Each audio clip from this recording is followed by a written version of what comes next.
We've been playing a whole lot of Mortal Kombat 11. Yes, we have. And I want to talk to all y'all about story, the Crypt, how the combat feels, all the extra stuff on the side. But let's first talk about the combat and how that combat feels, though. Yes. Because it feels real good. Like, man, I'll be playing Jax and be socket fools for bink, bink, bink, bink. Those metal arms. Yeah. And the sound design overall, like not just with Jax's metal arms, but every single punch just feels so impactful, and it helps lend a lot to that, I think.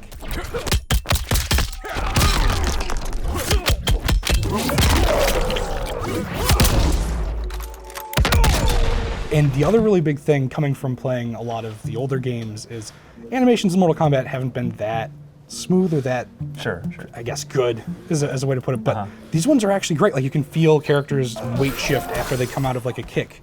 Run away. It's all kind of just really well thought out and really well done, and that's kind of the big thing for me. It really helps the visual flow because Yes. everything feeds into the next thing. Nothing feels choppy when you're actually like seeing it. It also relates to the frame timings of the attacks. Like you can see that visually. Like, oh, I'm ready to go, or this is like I can see the recovery time of my attack when I do it because animations flow so well and they're very. They communicate a lot. But it is a little weird playing a lot of Mortal Kombat 11 because like Max and I play a lot of anime fighters. We move fast. Like we want them air dashes. We're talking about we want to dash when we're on the ground. There's no dashing in MK11, and everything just feels a lot chunkier. That's not a bad thing necessarily, but it's very different. It's a lot to get used to, especially I played a bunch of BlazBlue Cross Tag. Max and I were playing that the other day, and we're like, oh my god, there's so much going on right there. But yeah, moving to MK11, I still like the way it flows, even if my expectations are a little bit different. So like Max, going to this, like how does it feel to play something that's so much more slower pace? The anime fighters that I play, there's mostly jump cancelables. There's lots of blocking the air, so chicken blocking, that kind of stuff. It feels like there's a lot more freedom. So there's definitely two types of fighting games. This one has been a little bit more tough on my end because of that.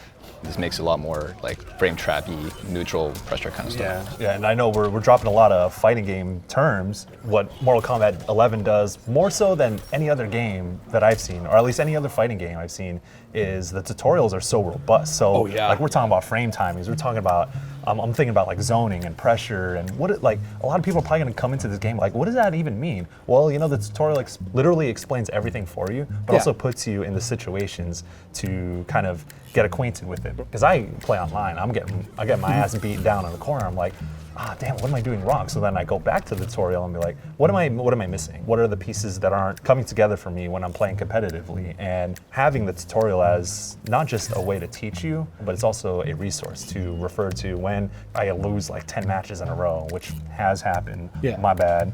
Just being able to constantly teach myself and remind myself, oh, I have this option. I can break away. Like if I'm getting juggled, there's a way to get out of it. There's a way to get out of it. I can do a breakaway. And there's just a lot going on with the gameplay. I mean, I don't know if you've ever seen this type of tutorial in a fighting game before. No, definitely not like the in-depth stuff. Like usually they don't explain like the frame delays, like how much active frames there are. Like that specific information is usually not shown in tutorials in most fighting games, so that is pretty interesting on Mortal Kombat's part to put that much effort into this game for sure. I think the thing that really sticks out for me is, outside of the general tutorial being as robust as it is when you do the character-specific tutorials, it's not just, here are this character's moves. It does, here's this character's move, it's best to use in this situation when you're proposed with this kind of thing. And it gives you more than just, here's the move, it gives you the context for the move, when you want to do it and how you should execute it. I think that's really valuable information, and I kind of wish more fighting games did that. Yeah, I know you were putting together a bunch of combos for video purposes, but I'm struggling a little bit with trying to string extended combos together because of like the chunkiness and sort of the pacing of it. I mean, it's not the game's fault, it's just me trying to get used to it, but for you. Yeah, there's definitely a system to it. The amplifications definitely help in the juggling part, like you said, just like extending strings. There's definitely better starting moves, that do more damage, crushing blows, that kind of stuff. Yeah, yeah. And then special cancels, like going from a regular combo into a special move, so that all combos together really flows really well. So the combo system actually works pretty well in this game. I heard that supposedly this is less combo-y than other Mortal Kombats. I mean, it's been great so far. I think it's really well built. Yeah, the thing I noticed is like it's beginner friendly as deep as it goes. A lot of beginners can come into this and figure it out. You know, even like having a comeback mechanic that's not tied to meter with the fatal blow. It's like, oh, I can just press the triggers and I'm going to take out like 30% of your health straight up when I'm down 30% or less health. So there's just a lot of cool small things that they're doing to the combat system that just makes it a lot more fun to engage with, even on a competitive level if you're not that great. And if you're more of a casual player, there's still a lot more stuff for you to do, particularly with the story.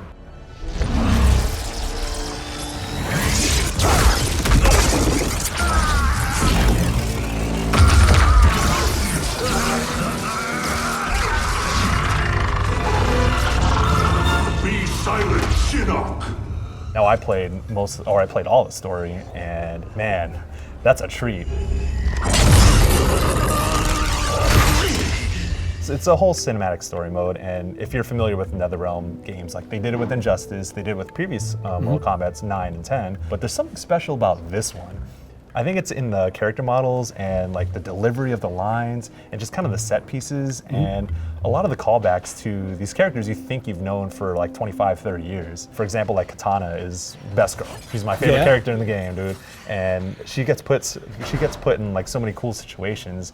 And it's this really cool moment where Kung Lao and Liu Kang have this bromance going on. Going on an adventure together, like yeah. Edmund Tran mentions this in his review. Is that like one of the highlights of story mode is like Liu Kang, Kung Lao being like best bros. Yeah. She did it. Of course she did. There's just like this really cool dynamic between Liu Kang and Katana throughout. But also Jax and Jackie go into a lot more family history.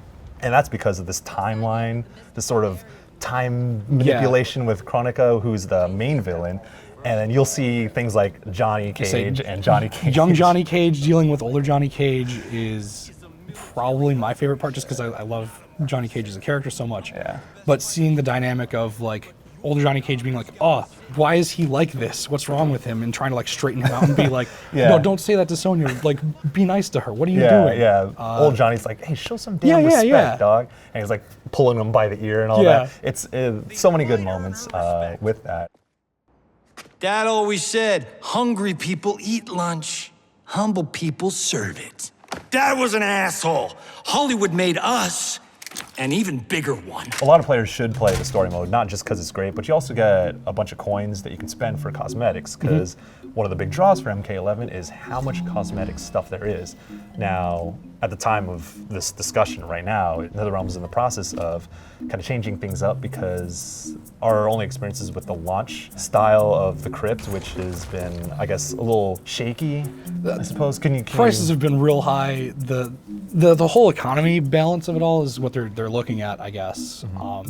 I haven't felt that bad about it because I've just been constantly grinding things out. The Crypt itself is an interesting concept and idea, and I really like how they've done it this time around, where it's actually kind of like a third-person adventure game. You're going out and solving puzzles, and you're finding all these really cool references to not only older games, but there's a lot of callbacks to the old movie, which I really kind of like geek out over a lot. At one point, I found the actual bucket of water that Liu Kang uses to defeat Sub-Zero in the movie, and that blew my mind. But I kind of like the process of slowly uncovering more about the world. There's like story there, kind of. You'll run into, you'll come into Goro's lair and you'll see Goro sitting there dead on the throne. Like, things have happened here, and there's a lot of stuff to kind of figure out through your adventure and unlocking. So it's more than just concept art and character skins and fatalities, brutalities to find.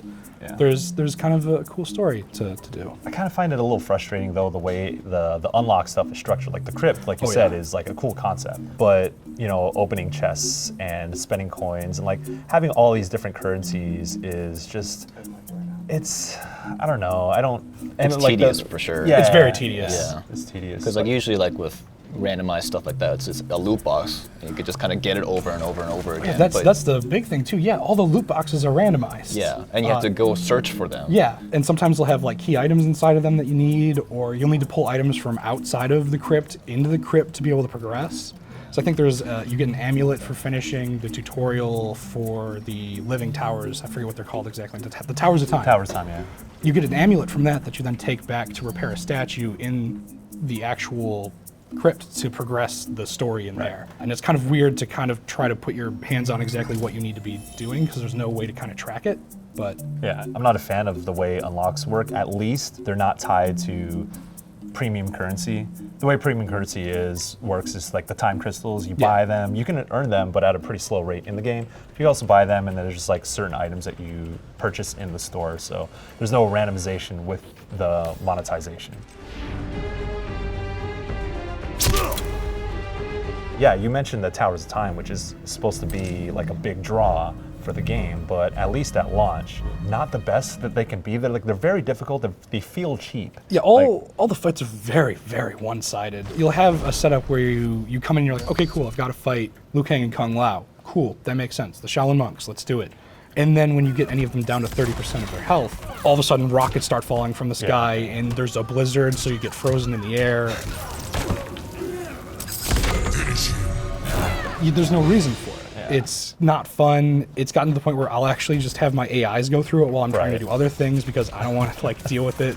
They're also addressing that as well. Like conceptually, the Towers of Time, it sounds like a cool idea, but in practice, the variables and modifications that they throw at you to spice up the fights, it ends up being more frustrating than challenging and less fun. Yeah. But that's also a way to get a bunch of unlocks because you get a lot of currency from finishing those towers. You also get a bunch of gear too for completing those You can get towers. brutalities gear, a lot of stuff just kind of. Oh yeah, that's one thing too. Like unlocking the second fatality and the brutalities through finding stuff in the crypt or unlocking in the towers. Like what? Yeah. Like, I don't know. I'm not feeling that. Like, come on, y'all.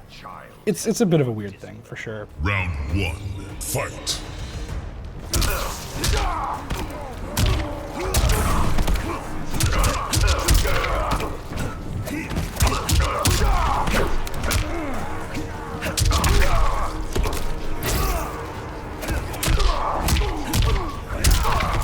Just to wrap it back around though, like we're enjoying our time with MK11, but I also want to touch on the competitive aspect again because I think that speaks to the longevity of MK11.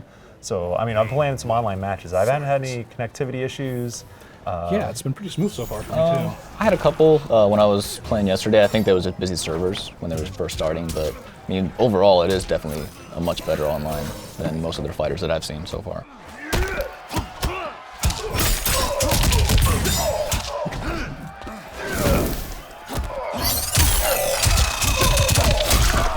Yeah, I've been having a ton of fun online, and I guess at least the matchmaking for now has been fairly even for me. Like I'm not constantly matched with people who are gonna whoop my ass, but yeah, I'm having a blast with it.